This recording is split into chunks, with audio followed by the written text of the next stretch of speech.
এই ওষুধগুলো এখান থেকে দেখবো কয় টাকা আর অন্য ফার্মেসির থেকে দেখবো কয় টাকা। জিনিস যাচাই করতেছি ভাই। আমি হাসপাতালের সামনে ফার্মেসিতে গেছি, ওইখানে আমি বলছি 7 দিনের ওষুধ কয় টাকা, উনি আমাকে বলছে 7 দিনের ওষুধ 380 টাকা, কিন্তু আপনারা 320 টাকা নিতেছেন। মানে ওষুধ আমি যাচাই করব ভাই। এইখানে যে কয়দিনের ওষুধ দিচ্ছে এই কয়দিনে কয় টাকা ওষুধ কয় টাকার, এইটাই আমি একটু মানে জানতে চাইতেছি। আমি টাকা আনি নাই তো। এক সপ্তাহ ওষুধ পারবে না, 380 টাকা। 380 টাকা এক সপ্তাহ ওষুধ? আচ্ছা ভাইয়া, আমি একটু পরে আসতেছি, যদি নিই অবশ্যই আপনার কাছ থেকে নিতেছি।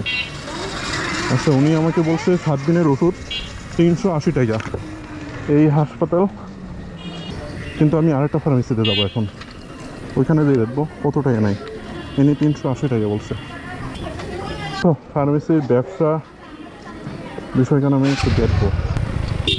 আমি এখান থেকে না হয়তো 2 কিলো দূরে যাবো, যে ওইখান থেকে ফার্মেসিতে দেখবো যে ওষুধ এইখানে 7 দিনের কয় টাকা নেয়, আর এখানে তো 380 টাকা নিতেছে।